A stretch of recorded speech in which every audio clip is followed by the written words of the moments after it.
bonjour à tous ceux qui nous ont rejoints sur ce webinaire donc de l'entreprise en marche sur le changement de posture du dirigeant. Et cette session également est enregistrée, donc bonjour et bienvenue à tous ceux qui nous regardent sur l'enregistrement sur la chaîne YouTube de l'Union Wallonne des entreprises. Je me présente, je suis Lisa Lombardi, je suis conseillère à l'Union Wallonne des entreprises. J'ai également le plaisir de coordonner ce projet Entreprise en marche que je vais vous présenter rapidement avant de laisser la parole à notre orateur Christophe Tuillier. J'espère que vous voyez correctement mon écran. Voilà, alors, le projet Entreprise en marche, en quelques mots, c'est un projet qui est né il y a maintenant 4 ans au sein de l'Union Wallonne des entreprises sous l'impulsion de quelques dirigeants, notamment Jacques Craé.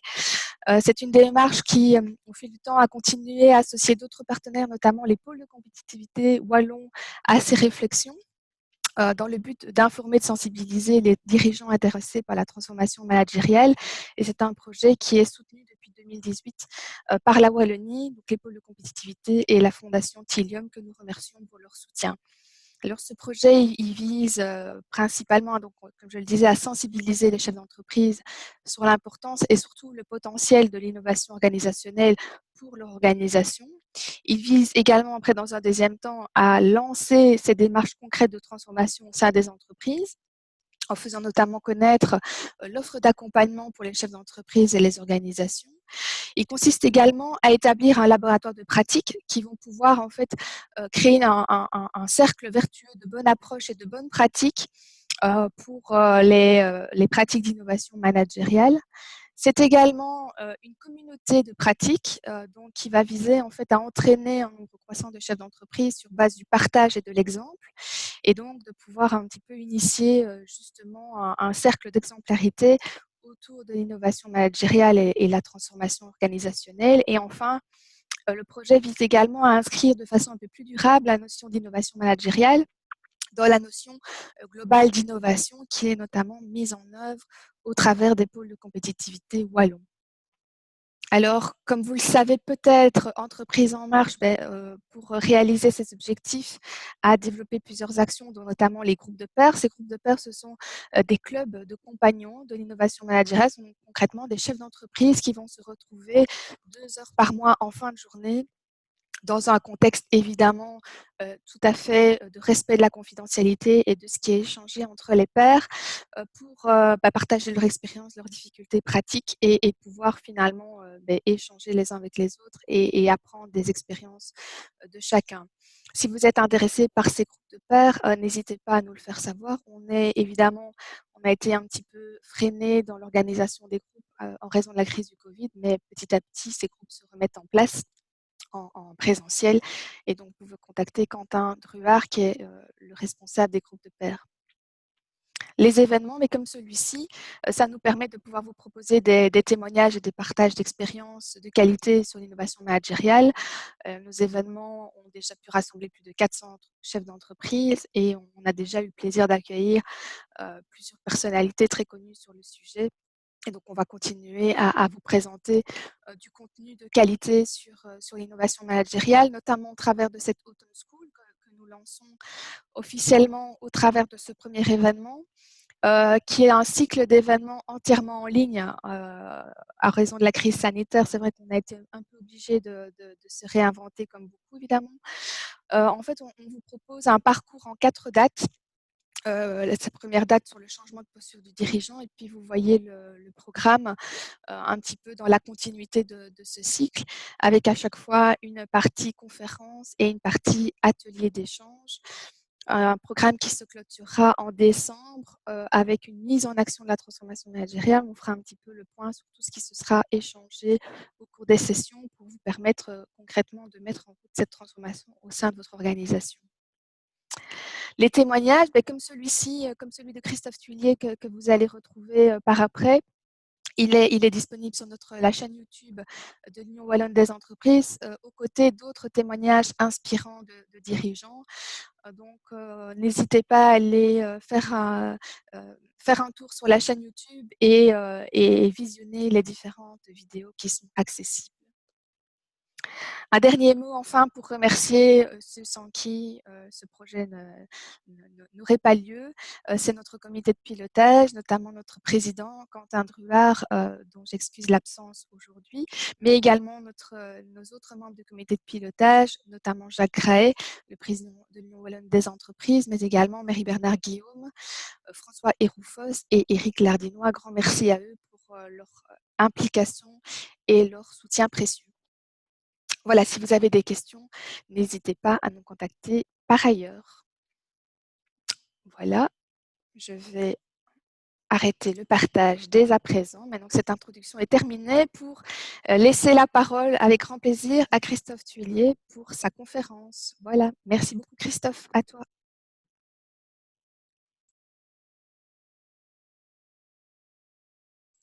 Christophe, n'oublie pas ton micro. Voilà.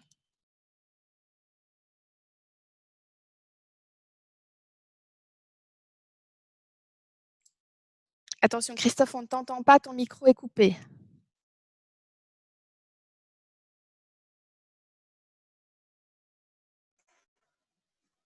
Voilà, ça devrait être bon. Voilà. Bonjour à tous. Voilà, donc vous devriez m'entendre et voir la présentation. Donc voilà, on va passer à peu près 1 heure ensemble. Donc je vais vous expliquer un petit peu l'expérience que j'ai pu vivre et que je continue à vivre au sein d'AG6, donc lors de la libération de l'entreprise. Donc une démarche qu'on a entrepris maintenant depuis à peu près une dizaine d'années. Alors quelques mots sur AG6. Donc, on est une entreprise de services du numérique. Donc, depuis plus de 20 ans, on a été créé en 98. On a fêté nos 20 ans l'année dernière. Donc, notre principale mission, c'est de rendre l'information à Tawadak. Donc, l'information anytime, anywhere, any device, any content. Donc, disponible tout le temps, de n'importe où, à partir de n'importe quel périphérique. Donc, vraiment, c'est quelque chose qui est primordial aujourd'hui. On le voit, qui plus est, avec le travail à distance qui est en train de se multiplier. Avec des outils collaboratifs. Alors, pour faire très simple, donc nous accompagnons nos clients pour qu'ils arrêtent d'utiliser des serveurs de fichiers, pour qu'ils arrêtent d'utiliser leur serveur de messagerie et qu'ils arrêtent d'utiliser Excel pour piloter leur entreprise au profit de plateformes plus collaboratives, plus ludiques et qui favorisent en fin de compte la co-construction d'informations et la synthétisation des informations de manière collective. On est une entreprise de 70 personnes, donc déspatialisée, donc les gens travaillent d'où ils veulent. On a juste un point de rassemblement donc hebdomadaire, donc à Noyon le lundi. On réalise à peu près 7 millions d'euros de chiffre d'affaires, on a une croissance annuelle à 2 chiffres et on a des résultats qui dépassent les 10%, donc on est ce qu'on appelle une entreprise qui marche bien. Et puis, on a la particularité, en termes d'organisation, d'être ce qu'on appelle une entreprise libérée, horizontale, responsabilisante, démocratique, qui a décidé de remettre l'humain au cœur de ses préoccupations. Donc, me concernant, je suis Christophe Thuillier, je dirige donc cette entreprise que j'ai repris depuis 2009. Donc, j'ai fait un petit focus sur ce que je faisais en 2009, le rôle que j'avais, l'importance que j'avais en 2009 dans l'entreprise, et puis la même chose aujourd'hui. Donc en 2009, je viens de reprendre l'entreprise, je fais à peu près 60 heures par semaine, donc un mode de fonctionnement plutôt hiérarchique et directif. Rien ne fonctionne sans moi, donc je suis vraiment le roi de ma petite entreprise. Donc au niveau de l'ego, je me sens très important. Donc rien ne se passe sans moi, les collaborateurs viennent me voir, je décide. Et je leur donne les autorisations qui vont bien pour qu'ils puissent avancer. Un peu plus de 10 ans après, aujourd'hui, en production pour mon entreprise, je suis à peu près à 15 heures par semaine. La plupart des décisions se prennent sans moi. On est donc sur un mode de fonctionnement horizontal et démocratique et tout fonctionne sans moi. Donc, je pars pendant un mois de vacances l'été. Voilà, mon portable est arrêté et l'entreprise fonctionne tout à fait normalement. Alors voilà. Donc l'idée de cette présentation, c'est de vous dire comment je suis passé du mode d'organisation que j'avais en 2009 et puis pour arriver à cette organisation en 2020, donc, si ça vous convient.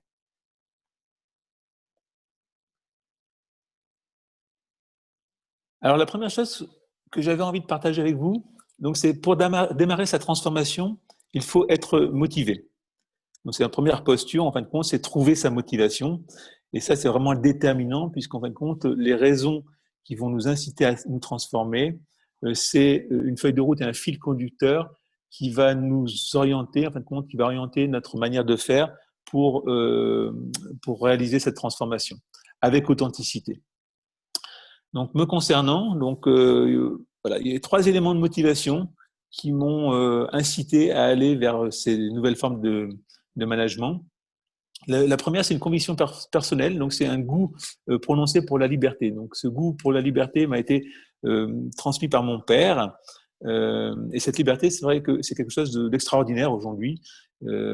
Et j'ai envie de partager cette liberté de manière générale avec mes amis, avec ma famille, mais également avec mes collaborateurs. Donc, de leur donner ce pouvoir de liberté.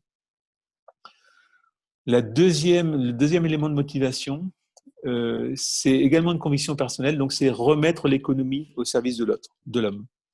Donc nous sommes dans un monde où l'économie est importante, hein, qu'on le veuille ou pas, mais recentrer cette économie autour de l'humain, ça a beaucoup de sens pour moi, ça fait écho chez moi.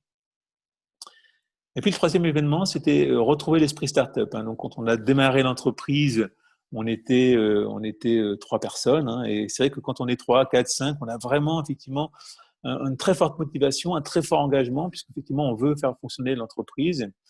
Et puis je me suis rendu compte qu'au fil des années, eh bien, cette motivation et cet engouement, cet engagement se perdait, s'étiolait un petit peu. Quand j'ai repris l'entreprise en 2009, on était 20. Et déjà, en fin de compte, les nouveaux qui arrivaient, eh bien, on n'avait plus cet état d'esprit. Et donc, j'avais envie de retrouver un mode d'organisation et de management qui permettait de retrouver cet esprit startup.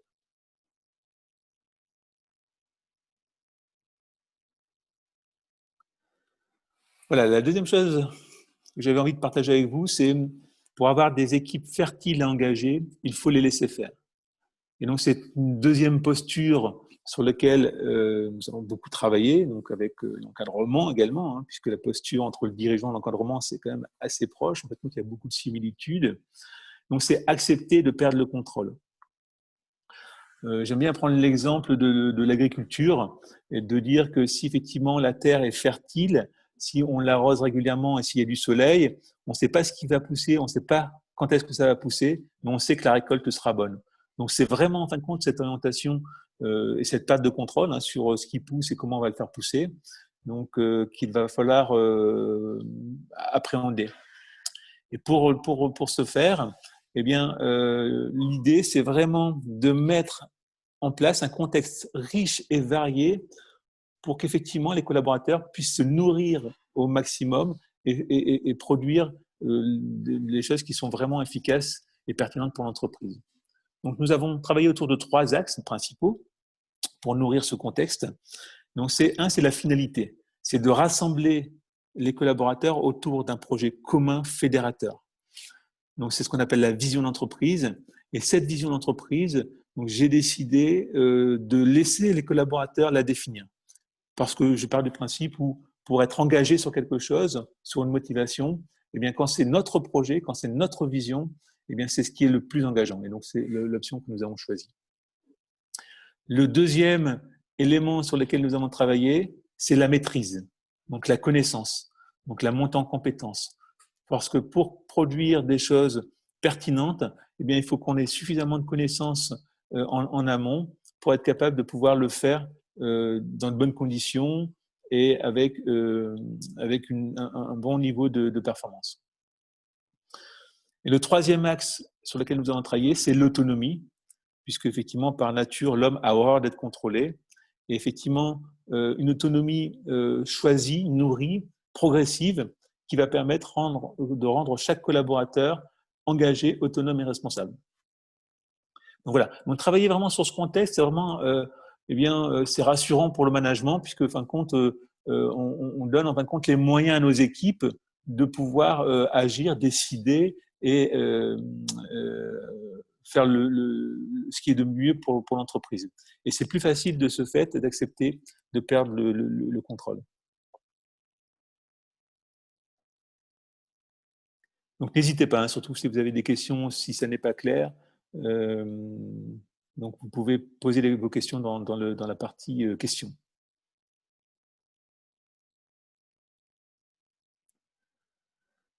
Le troisième élément, donc, pour avoir des collaborateurs plus impliqués, bien, le management doit être moins impliqué. Donc, c'est ce que j'ai appelé donc, le troisième point, diluer le pouvoir, hein, donc répartir le pouvoir. Eh bien, il faut laisser de la place. Si effectivement on veut que les personnes s'engagent, se responsabilisent, s'impliquent, eh bien, il faut laisser plus de place et c'est le management qui doit laisser plus de place. Donc, nous avons repensé le management chez AG6 pour effectivement aplatir cette pyramide et laisser de la place pour tout le monde. Donc, nous avons découpé le management en 3 parties. Le premier management, c'est ce qu'on appelle le management personnel. Le premier manager d'un collaborateur, c'est lui-même, autonome et responsable. Donc, on l'accompagne progressivement pour lui donner les moyens et les outils pour pouvoir prendre ses responsabilités et pour pouvoir être son propre manager.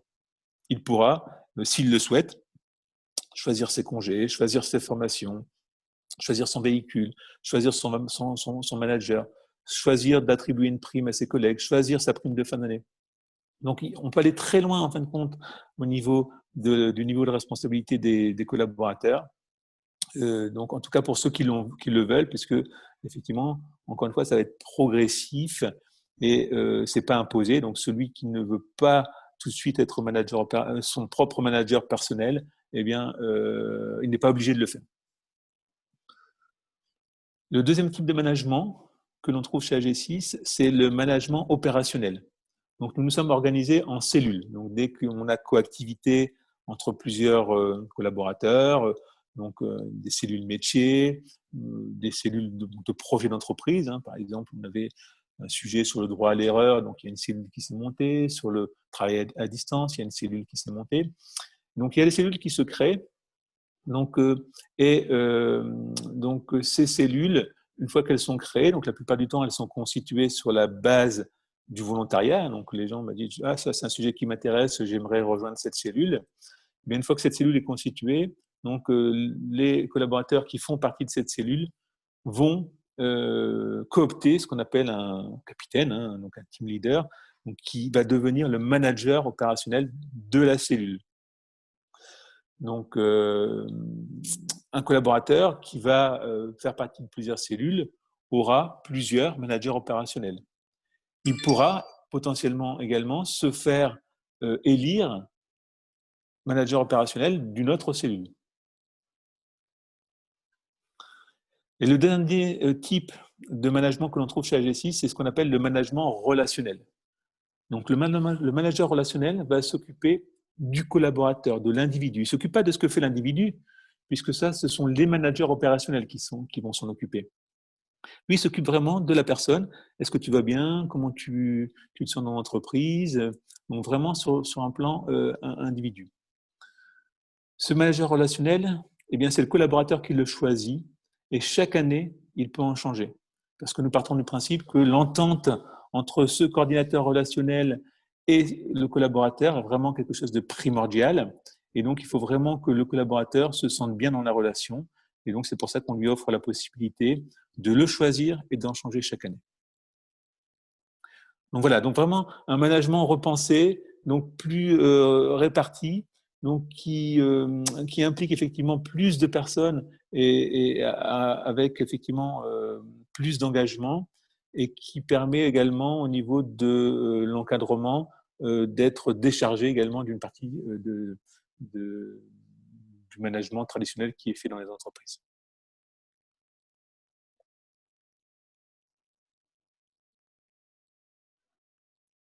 Le quatrième point, pour avoir des collaborateurs autonomes, ils doivent être accompagnés. Donc, il y a une définition de l'autonomie que j'aime beaucoup, c'est « sois autonome, demande de l'aide ». Puisque vraiment, l'idée, c'est pas « bah oui, écoute, tu es autonome, débrouille-toi ». On n'est vraiment pas dans cette logique-là. C'est vraiment l'autonomie, c'est quelque chose qui peut faire peur. Donc déjà, on respecte ceux qui ne sont pas autonomes. Et puis, en fin de compte, on accompagne les personnes progressivement pour leur donner confiance et surtout de leur donner envie d'être autonome. Et de ce fait-là, le manager, donc le coordinateur relationnel qu'on a vu juste avant, eh bien, en fin de compte, il se transforme en posture coach. D'accord? Donc, il accompagne vraiment le collaborateur pour lui donner confiance, pour l'accompagner au fil de l'eau dans cette autonomie. Et donc, au niveau de cette transformation en coach, donc ce que nous avons fait chez AG6, donc, c'est apporter de la connaissance aux managers. Donc, déjà, alors, ils sont formés au management traditionnel, bien entendu, mais ils sont formés également au coaching. On a un certain nombre de guides qui sont en fin de compte des points de repère. Donc ça, c'est surtout quand on a un nouveau manager. Eh bien, c'est bien qu'il ait quelques points de repère pour commencer un petit peu son métier. Et puis, on passe pas mal de temps sur les mécanismes de l'autonomie. Donc, principalement le cercle de l'autonomie. Donc, qui explique comment on passe de la dépendance du management à l'interdépendance, donc qui est effectivement le mode d'autonomie que l'on souhaite. Et en fin de compte, ce cercle, il explique qu'il y a des phases qui sont incontournables. Et la première phase, donc, pour sortir de la dépendance, c'est la contre-dépendance. Alors, on le comprend bien quand on voit également les enfants qui passent de l'enfance à l'âge adulte avec effectivement cette phase de contre-dépendance qu'on appelle donc la phase d'adolescence. Et en fin de compte, le mécanisme d'autonomisation est le même chez les collaborateurs. C'est-à-dire que le premier vecteur, ça va être la contre-dépendance.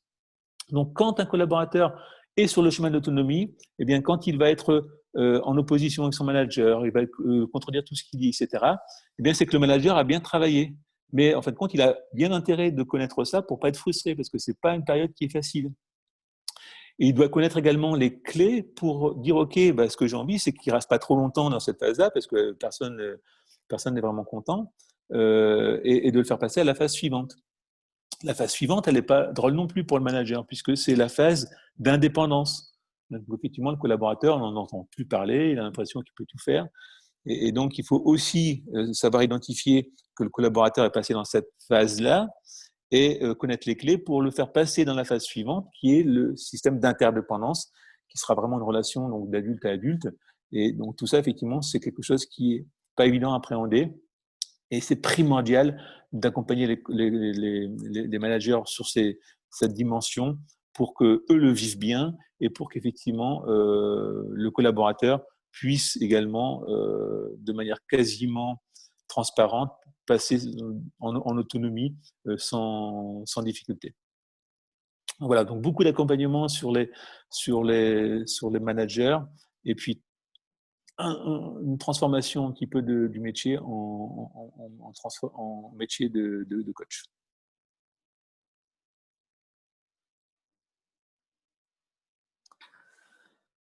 Alors, pour mieux décider, il faut décider au plus proche de l'action. Et donc là, au niveau du management, ça veut dire que là aussi, il va falloir apprendre à lâcher prise. Donc, nous avons, chez AG6, repensé les circuits de décision. Donc, des cellules autonomes. On a vu tout à l'heure, en fin de compte, on a organisé en cellules. Chaque cellule a un manager opérationnel. Donc, ces cellules sont complètement autonomes. Donc, elles n'ont pas, en fin de compte, besoin de venir demander une autorisation à la direction, à un comité, etc. Donc, elles agissent au mieux pour leurs cellules. Elles ont juste 3 obligations pour être autonomes. La première obligation, ça va être d'apporter de la connaissance au sein du groupe. Parce que ce n'est pas parce qu'on met des personnes de bonne volonté autour d'une table que ce soit suffisant pour générer un travail pertinent.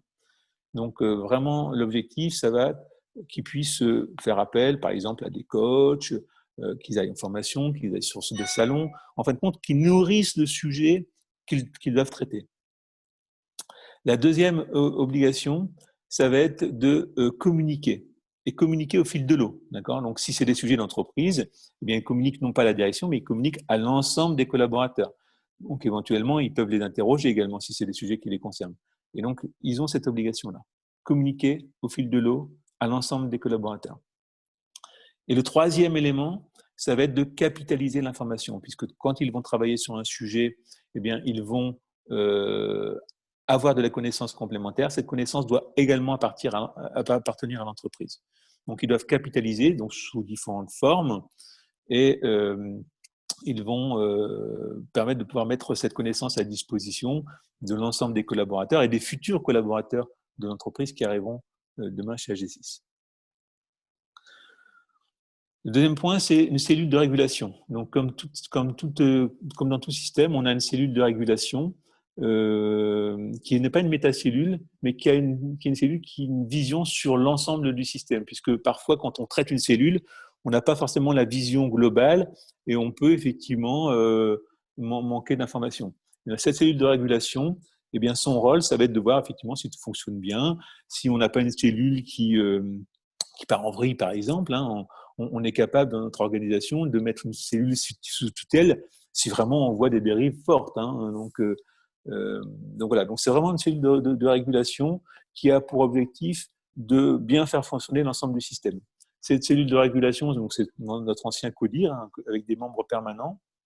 Et on a également eh bien, des collaborateurs qui viennent participer à cette cellule de régulation pendant une période d'1 mois et sont membres à part entière de cette cellule.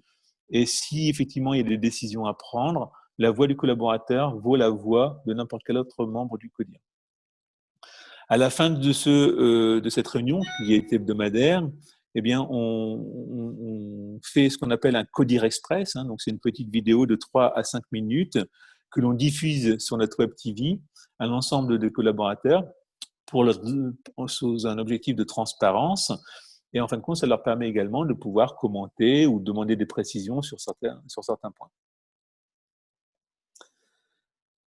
Le troisième point, eh bien, c'est donner la possibilité aux collaborateurs d'être intrapreneurs. Donc, il a la possibilité de pouvoir eh bien, faire un nouveau projet, monter un projet stratégique, créer une nouvelle cellule si effectivement il a un sujet d'intérêt qu'il a envie de porter. Donc voilà, donc cette organisation-là va permettre de faciliter le management à lâcher prise.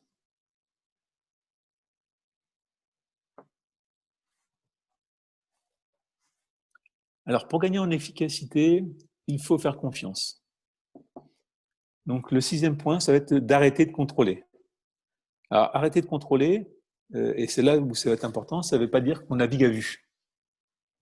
Donc, c'est se repérer autrement. Donc, déjà, la première chose que l'on a faite et que l'on continue à faire, c'est différencier la notion de surveiller et de vérifier. On le comprend bien en anglais avec le terme control and check, qui sont deux termes différents. Chez nous, c'est le même mot, donc c'est un peu plus compliqué. Donc effectivement, on ne va pas mettre en place des indicateurs pour contrôler si la personne a bien fait son travail, etc. Par contre, la notion de vérifier, elle est primordiale. On avait fait venir effectivement un membre des forces spéciales pour qu'il nous dise un petit peu comment ça se passe quand ils sont en opération. Eh bien, quand ils vont sauter en parachute, ils vont vérifier les équipements des autres, non pas pour contrôler s'ils ont bien fait le job, mais c'est qu'en fin de compte, on n'est pas à l'abri d'un oubli ou dans un moment de stress, de ne pas faire quelque chose d'important. Et on est vraiment, en fin de compte, la notion de vérifier dans l'objectif de sécurité des personnes et de l'entreprise. Vraiment, la différenciation entre les deux, c'est quelque chose d'important. On va développer l'autocontrôle, c'est-à-dire qu'effectivement, on va accompagner les cellules hein, et les personnes, si elles en ont besoin, de se dire, mettez-vous des points de repère. Peu importe ce que vous mettez, mais mettez-vous des points de repère. Parce qu'effectivement, à un moment donné, vous avez besoin d'avoir quelques éléments pour vous guider, savoir si effectivement vous êtes bien dans les orientations que vous vous êtes fixées.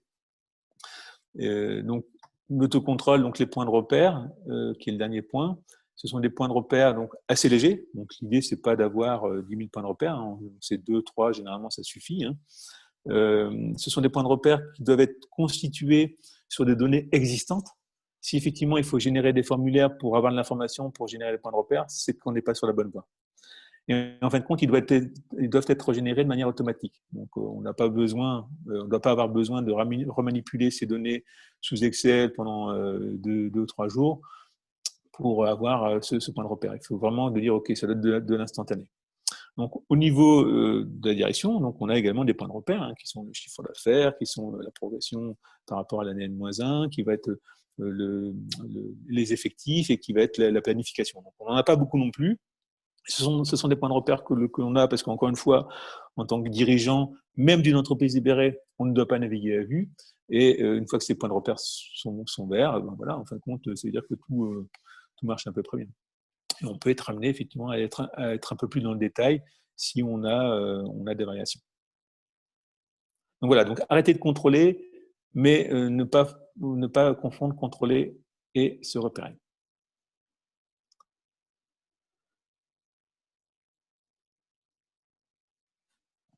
Alors, pour un fonctionnement horizontal, il faut une reconnaissance plus horizontale. Donc, c'est le 7e point, ça va être effectivement de travailler sur son ego, d'accepter d'être un peu moins important, notamment dans le système de reconnaissance. Donc, l'idée de la reconnaissance, c'est de sortir de la dépendance du N+1. Donc, l'impact de la méthode de reconnaissance sur l'autonomie des collaborateurs est primordial. À partir du moment où un N+1 a la possibilité d'affecter une prime à une personne, elle augmente forcément la dépendance de cette personne. Donc l'idée, donc avec le groupe, donc on a une cellule de reconnaissance qui a travaillé sur beaucoup de sujets donc liés à la reconnaissance. Et en fin de compte, dans les principes d'action, eh bien c'était de sortir de la dépendance du N+1. Des exemples de programmes que nous avons mis en place. Donc nous donnons la possibilité aux collègues de se récompenser entre eux. Donc en début d'année, chaque collaborateur AG6 reçoit 150 € qu'il va pouvoir attribuer en une fois ou en plusieurs fois à un ou plusieurs collègues. Il pourra récompenser un collègue une fois 150 €, il pourra récompenser 3 collègues 50 €, enfin voilà, il peut le panacher comme il veut, pour les raisons qu'il veut. Mais en fait, donc ça force un petit peu les personnes à se regarder. Et puis en fait, on a le côté plaisir, parce que c'est vrai que quand on offre un cadeau, donc là c'est quelque part offrir un cadeau à un collègue par rapport à un travail qu'il a fait, par rapport à une attitude qu'il a eue, c'est quelque chose qui fait vraiment plaisir pour celui qui le donne et pour celui qui le reçoit. Donc les collaborateurs, enfin les managers ont également ces 150 € là, mais non pas plus. C'est pour ça que je marque travailler sur son ego, parce que le fait, on a l'impression d'avoir un petit peu de pouvoir en moins. En tout cas, il est plus orienté de la même manière. Les collaborateurs peuvent choisir également leur prime d'investissement, puisqu'en fin de compte, pour choisir sa prime, enfin, quel est l'investissement d'un collaborateur? L'investissement, c'est quelque chose quand même d'assez personnel. Donc, on a vraiment décidé avec la cellule de reconnaissance de laisser le collaborateur choisir sa prime d'investissement. Donc, il va en débattre en entretien de fin d'année avec son coordinateur relationnel. Mais donc voilà, moi je pense que je mérite ça. Donc c'est une notation entre 1 et 5 étoiles, chaque étoile valant un peu plus de 150 €. Donc je vais dire voilà, je m'évalue 3, 4 ou 5 étoiles, et voilà pourquoi. Le coordinateur relationnel va donner son avis, mais en tout cas, dans tous les cas de figure, c'est le collaborateur qui a le dernier mot. Donc c'est un outil, en fait, compte vraiment le fait de choisir sa prime de reconnaissance qui va inciter à prendre ses propres responsabilités et à s'auto-évaluer dans une vraie valeur d'auto-évaluation. Donc voilà, c'est quelque chose qui est assez intéressant. Et puis nous avons le feedback 360, qui est effectivement un feedback donc qui est un questionnaire assez léger avec beaucoup de questions ouvertes, parce que l'objectif est de récupérer de l'information pour le collaborateur. Il est piloté par le collaborateur, donc nous on lui donne un modèle de questionnaire qu'il peut modifier, il peut ajouter des questions, supprimer à sa guise. On lui propose effectivement, on l'incite à envoyer ce questionnaire à 5 ou 6 personnes de son entourage, mais il peut choisir de ne pas l'envoyer ou de l'envoyer à 1 ou 2 personnes. Le retour d'information, c'est lui qui l'a directement, et il peut décider de partager ce retour d'information avec son manager ou pas. D'accord, puisqu'effectivement, encore une fois, on veut vraiment responsabiliser, donc c'est lui qui est acteur de son propre feedback. Donc dans la pratique, la plupart le partagent avec leur manager. En tout cas, s'ils décident de ne pas le partager, eh bien, ce sont des sujets, ils se privent de sujets en moins avec son coordinateur relationnel lors de l'EFA. Donc là, il y a vraiment aussi un regard, ça incite les collaborateurs à se regarder différemment et à regarder le management différemment.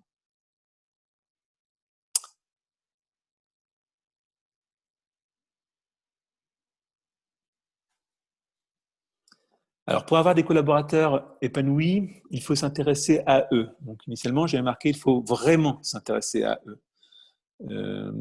Et en fin de compte, pour pour vraiment s'intéresser aux personnes, on a vraiment la certitude qu'il faut être bien soi-même. On ne peut pas, en fin de compte, s'intéresser authentiquement à une autre personne si nous-mêmes, on n'est pas bien. Donc, le 8e point sur lequel nous avons beaucoup travaillé, c'est prendre soin de soi, donc en termes de management. Donc, il faut que le manager prenne soin de lui. Donc, de notre côté, eh bien, on va aider le manager à être bien. Et donc, la première chose que l'on propose, donc, c'est qu'il fasse un travail sur lui-même avec un psychologue. Donc, c'est quelque chose qui n'est pas obligatoire. Il choisit le psychologue ou le psychothérapeute ou le coach professionnel de son choix. Et en fin de compte, il aborde tous les sujets qu'il souhaite avec lui. Donc, il n'y a pas de thématique, il n'y a pas d'objectif. L'objectif, c'est vraiment de se dire, OK, on fait un travail sur soi. La transformation du management, elle est quand même pas simple. On a vu des mots comme accepter de perdre le contrôle, lâcher prise. C'est quand même pas des choses qui sont simples à faire humainement. Et donc, le fait d'avoir un regard extérieur, d'avoir une soupape sur laquelle on peut, en fin de compte, de dire, voilà, on peut dire vraiment nos propres ressentis au profond, etc., d'essayer de comprendre les mécanismes, ça nous paraît primordial. Donc aujourd'hui, quasiment tous les managers chez AG6, moi y compris, faisons encore aujourd'hui ce travail-là, puisque c'est un travail de longue haleine. Donc c'est pris en charge par la société et ça nous paraît vraiment essentiel. On travaille en groupe manager, donc effectivement, je ne vais pas dire que c'est une thérapie de groupe, mais on se réunit régulièrement tous les 2 ou 3 mois. Et effectivement, ça permet de pouvoir partager les ressentis, les expériences, les difficultés en termes de coordinateur relationnel, les choses qu'on a mal vécues, les choses qu'on a bien vécues, voilà, les changements de comportement de collaborateurs. Donc vraiment quelque chose qui va permettre de pouvoir nourrir également le groupe. Au sein de ces groupes, on fait régulièrement aussi venir des personnes de l'extérieur. On a pu faire venir un philosophe d'entreprise il n'y a pas très longtemps pour travailler sur l'emballement des foules. Donc, pour encore une fois apporter de la connaissance et de la compétence pour que les coordinateurs relationnels puissent bien réaliser leur travail dans la sérénité. Et puis, on propose également donc, des formations sur la gestion de l'énergie, la gestion de l'énergie humaine, puisque ça nous paraît primordial. Alors déjà, ça se fait naturellement, puisque tout n'est plus recentré sur la tête de la pyramide, comme c'est réparti. Effectivement, déjà, on a une énergie qui est plus diluée. Et après, on va mettre en place des programmes, comme par exemple de rester off pendant les congés. Donc, on demande au manager de se dire, OK, bah, le premier jour de congé, tu éteins ton portable, tu arrêtes de regarder ta messagerie et tu le refais qu'en revenant. Et avec l'organisation qui va bien, c'est-à-dire que grosso modo, que le travail soit fait, que les choses soient gérées en son absence. Donc, il y a un travail préalable à faire au niveau de l'accompagnement par rapport à ça, pour qu'il le fasse sereinement. C'est-à-dire que si effectivement il n'allume pas son téléphone et qu'il ne regarde pas sa messagerie, mais qu'il stresse de son retour au travail, c'est pas gagné. Donc, c'est pas forcément mieux. Donc, vraiment, l'idée, c'est de mettre en place l'organisation qui va bien pour lui permettre de faire ça. Et rester off pendant les vacances, c'est vraiment quelque chose qui est primordial pour nous.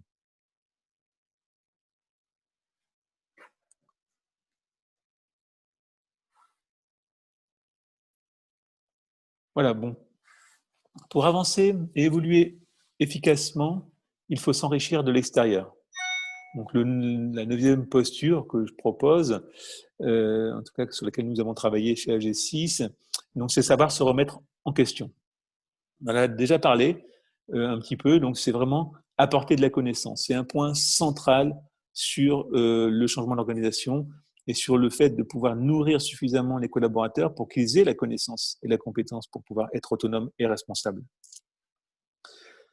Donc, nous avons fondé depuis l'année passée notre propre académie, l'Académie AG6, qui s'occupe des formations métiers comme on peut le trouver dans les entreprises traditionnelles, mais également les formations des capitaines, les formations des coordinateurs relationnels, du développement personnel, etc. Donc, on a vraiment un panel de choses que l'on peut proposer à nos collègues avec des parcours d'intégration réalisés donc en interne et en externe. Donc, on a vraiment les deux. Donc, c'est vraiment un dispositif primordial pour nous. Nous avons beaucoup travaillé sur le apprendre à apprendre, parce que vous connaissez les chiffres de l'apprentissage. Donc, quand on va suivre une formation, on retient et on met en application à peu près 15% de la formation. Donc, l'idée, c'est vraiment de connaître des mécanismes pour mieux apprendre et pour mieux mettre en application ce que l'on va apprendre. Donc, on travaille beaucoup avec les profils d'apprentissage, les profils de compréhension, se connaître soi-même, connaître ces mécanismes d'apprentissage pour pouvoir effectivement adapter l'écoute ou la manière dont on va dispenser les formations. Puis le troisième point, ça va être le droit à l'erreur. Alors, droit à l'erreur, non pas comme une autorisation à la faute, mais comme un devoir d'apprentissage. Puisqu'effectivement, le droit à l'erreur, c'est essentiellement ça, c'est vraiment un vecteur et un outil pour l'apprentissage. Et donc, on a travaillé, on a commencé à travailler et on continue à travailler sur cette partie-là, qui est pour nous primordiale, avec également la notion de feedback, de retext, qui va être essentiel aussi pour faire grandir les personnes et les cellules.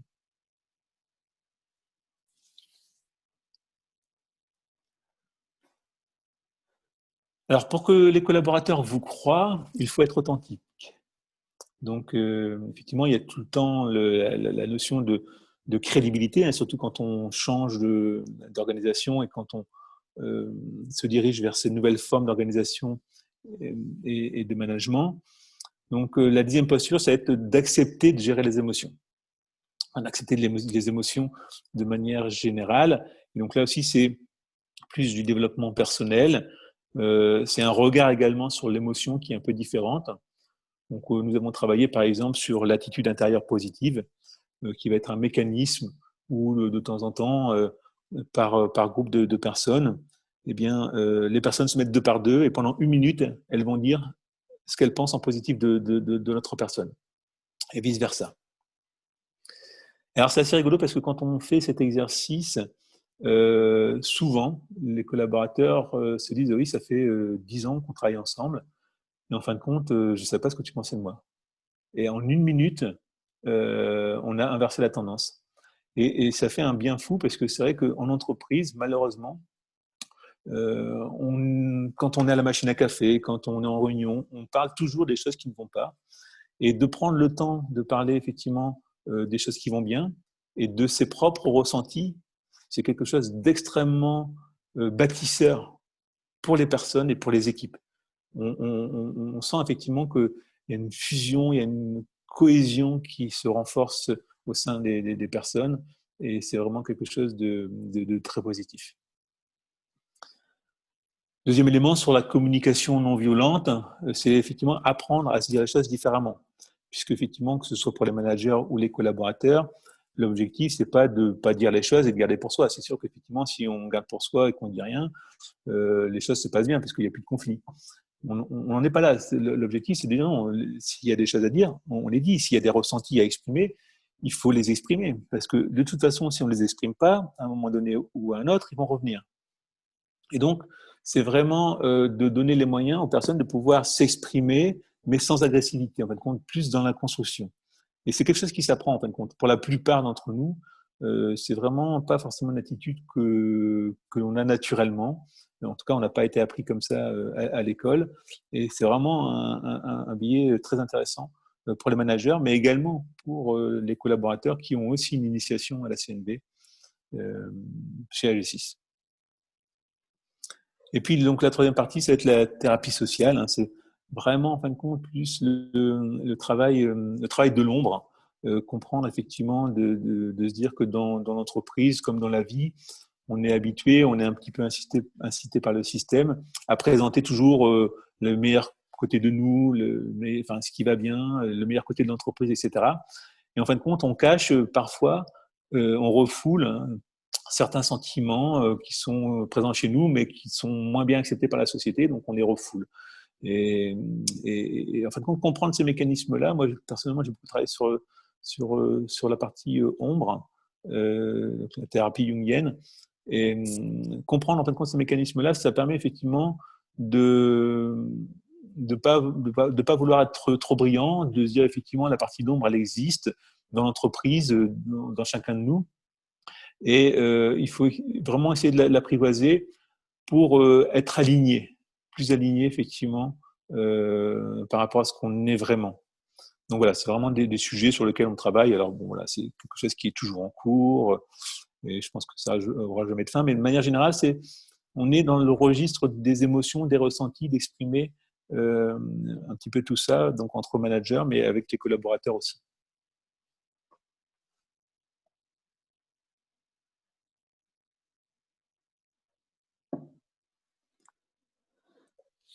Voilà, pour le manager, donc une diversité de métiers pour des managers épanouis. Donc, le 11e posture, c'est devenir un slasher. Donc, slasher, c'est plutôt quelqu'un qui a plusieurs métiers dans des entreprises différentes. Là, c'est plutôt effectivement plusieurs métiers au sein de la même entreprise. Quoique, on a des vrais slashers aussi chez AG6, des personnes qui font aussi des activités annexes, et c'est très bien comme ça. Donc, c'est effectivement un enrichissement. Le métier de manager chez AG6, c'est un enrichissement personnel. Donc, ils vont occuper plusieurs métiers au sein de l'entreprise. Donc, le métier de coordinateur relationnel pour au maximum 20% de leur temps, d'accord, puisque, en fin de compte, un coordinateur relationnel, c'est 10 personnes maximum. Et, et ça représente à peu près 20% du temps. Sur les autres, les autres parties de son temps, eh bien, il aura une activité opérationnelle. D'accord. Donc, il pourra être commercial, dans le marketing, technicien, administrateur, ingénieur, peu importe, il aura son activité opérationnelle le reste de son temps. Il aura également possibilité d'être capitaine d'une cellule et de pouvoir animer une cellule. Donc voilà, donc vraiment une diversité des métiers par rapport à ce nouveau rôle de manager. Alors, dernier point sur les coordinateurs relationnels que je n'ai pas évoqué tout à l'heure, c'est quand nous avons besoin d'un nouveau coordinateur relationnel chez AG6, eh bien, on ne fait pas de nomination, on n'embauche pas de personne en externe. On fait un appel à candidats en interne. On dit voilà, qui est intéressé pour être coordinateur relationnel, puisqu'en fin de compte, quasiment comme l'entreprise grossit, à chaque fois qu'on dépasse une dizaine, on a besoin d'un nouveau coordinateur relationnel. Eh bien, une fois que les personnes se présentent, elles font une petite vidéo de 3 à 5 minutes pour expliquer leur motivation, à leurs collègues. Et ce sont, en fin de compte, ça sera un vote démocratique. Ça va être les collègues qui vont choisir la personne. Donc, vraiment une élection démocratique. Donc, ce coordinateur relationnel fraîchement élu sera accompagné. Donc, il aura une formation de management traditionnel, une formation de coach, et puis il sera accompagné par un coordinateur relationnel senior pendant 2 ans pour effectivement l'accompagner dans ce nouveau rôle et dans ce nouveau métier. Voilà un peu ce que j'avais envie de partager avec vous sur la posture de dirigeant, en tout cas telle que moi je l'ai vécue, et la posture de l'encadrement telle qu'il a été vécu chez AG6. Je vous mets à disposition quelques ressources complémentaires si vous avez besoin ou envie d'aller plus loin sur ce qu'on a fait. On partage énormément vers l'extérieur, puisque effectivement c'est quelque chose qui est aussi important pour nous, c'est le partage d'expérience. Donc on se nourrit de ce que font les autres, mais on veut aussi partager notre propre expérience. Donc n'hésitez pas à aller voir si vous avez envie. Merci beaucoup, Christophe, pour cette conférence. Enfin, moi, j'ai trouvé vraiment très inspirante, même si c'est la 2e fois que je l'écoute, ça m'inspire toujours autant. Je prends plein de notes et je trouve que voilà, tu partages vraiment ton expérience de façon très sincère et très concrète. Donc merci beaucoup vraiment pour ce témoignage. Je trouve voilà qui va plus loin que parfois un peu les témoignages de surface que l'on peut entendre sur l'entreprise libérée, où on a parfois l'impression qu'il suffit de faire un team building et de dire que finalement tout le monde est autonome pour laisser entendre que tout va marcher sur des roulettes tout seul. J'ai bien aimé enfin, le fait que tu soulignes que l'autonomie n'est pas dire à la personne écoute, débrouille-toi et atteins tes objectifs finalement, c'est ce qui compte. Et donc effectivement cette notion d'accompagnement surtout, je trouve, du collaborateur, qu'on sent vraiment percoler à tous les étages et vraiment dans la culture de l'entreprise. Donc ça, je trouve que c'est très marquant. Je ne sais pas s'il y a des questions parmi nos spectateurs. Si c'est le cas, faites-nous signe. Si ce n'est pas le cas, moi j'avais encore peut-être une question à te poser. C'est comment finalement chez AG6, vous arrivez peut-être à concilier la notion peut-être maintenant de la notion courte des carrières qu'on effectue dans une entreprise. Donc, c'est vrai qu'en moyenne, je crois que j'avais entendu, quelqu'un reste environ 6 ans dans une entreprise. On sent qu'ici, chez vous, ben, il y a vraiment une notion de durée, hein. Tu parlais de l'accompagnement par le manager relationnel qui dure 2 ans. Comment est-ce que vous arrivez à concilier peut-être cette évolution des gens vers un changement beaucoup plus fréquent d'entreprise et finalement, ben, voilà, les carrières chez AG6 qui doivent plutôt s'inscrire dans la durée. Bah, disons que souvent les personnes partent des entreprises parce qu'elles n'arrivent pas à faire ce qu'elles veulent dans leur propre entreprise. À partir du moment où elles ont la possibilité de pouvoir se réaliser, de prendre plaisir, de pouvoir évoluer, de pouvoir mettre en place les projets, elles ont moins envie de partir. Et c'est vraiment le cas chez nous, hein.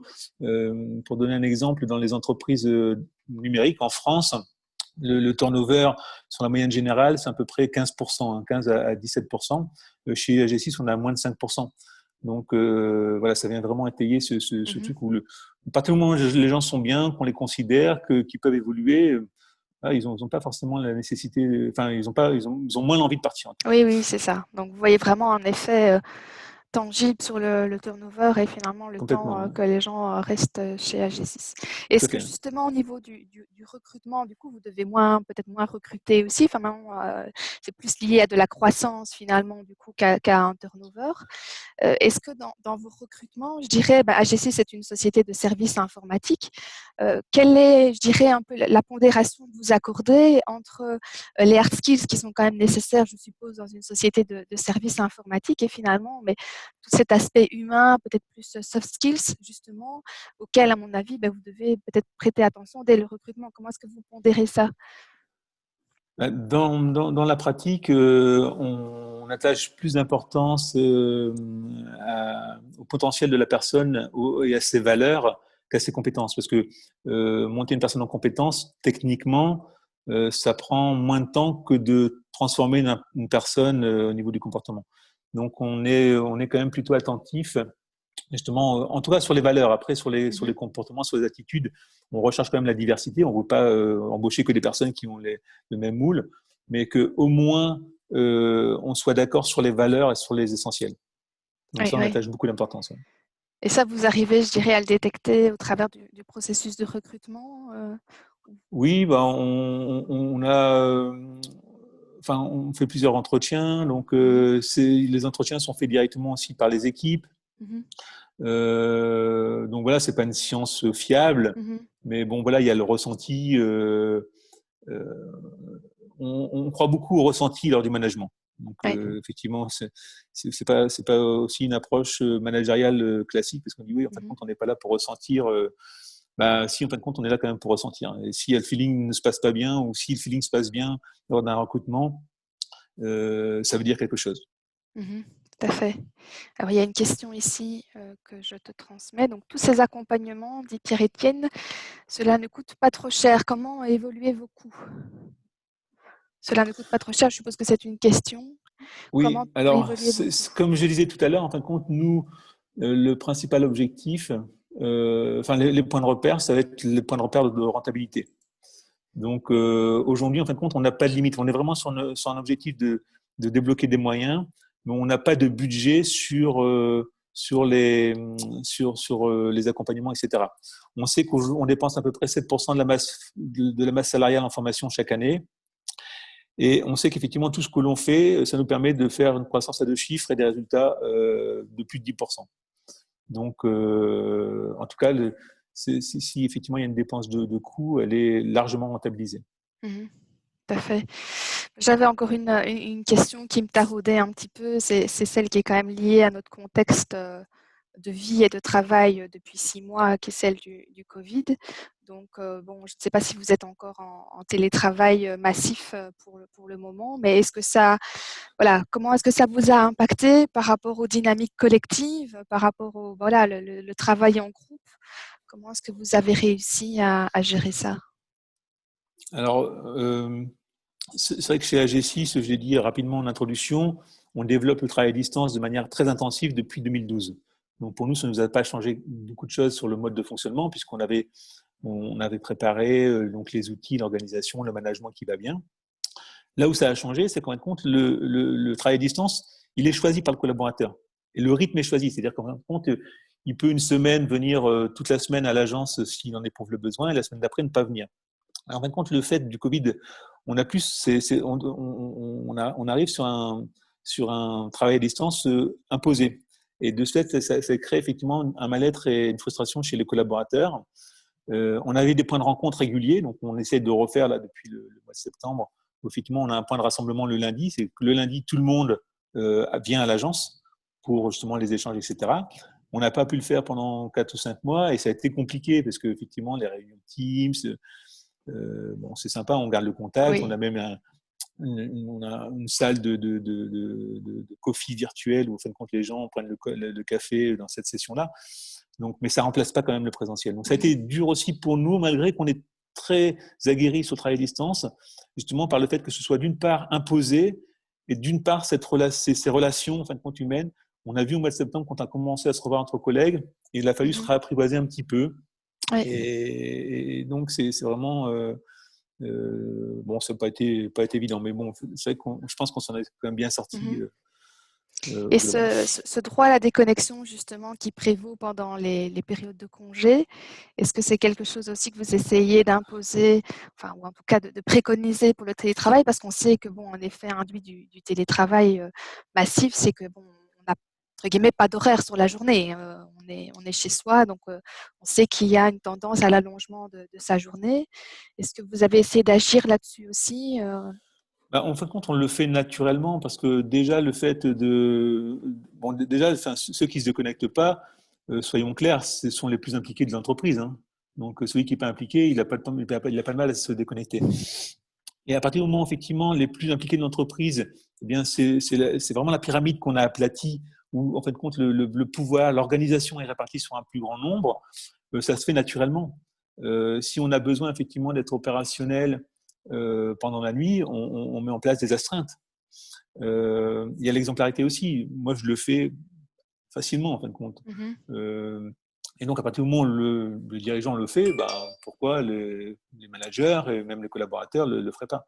Donc, votre c'est vraiment un peu ce que j'ai expliqué, tous les programmes qu'on a pu mettre en place, l'organisation, l'approche, la philosophie, qui va, en fin de compte, vraiment diminuer cette charge. D'ailleurs, pour les dirigeants, la question à se poser, c'est qu'est-ce que vous allez faire du temps que vous allez récupérer, hein. Et alors, qu'est-ce que le dirigeant fait du temps qu'il a récupéré? Ben, moi, je suis beaucoup investi dans des associations, j'accompagne des jeunes repreneurs, je suis élu à la chambre de commerce, donc je passe du temps sur le partage des expériences. Donc voilà, donc j'occupe mon temps comme ça, puis bon, plus de temps aussi avec ma famille, sur mes passions. Donc voilà, mais ça a changé quand même radicalement ma vie. Hein, oui, oui, oui. Plus de temps pour soi et plus de temps pour la société en général et sa famille. Exactement. Parfait. Mais Christophe, je propose d'en rester là. Nous arrivons au bout de cette heure de conférence. Voilà, très inspirante. Donc, encore un tout grand merci de la part de l'entreprise En Marche et de l'Union Wallonne des entreprises. Merci également à ceux qui ont assisté à ce webinaire, que ce soit en direct ou que ce soit via le replay.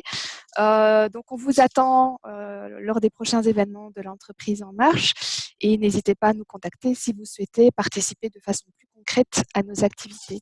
Voilà, merci Christophe, bonne continuation Merci Lisa, à à très G6 et à bientôt. très bientôt. Au Au revoir. revoir.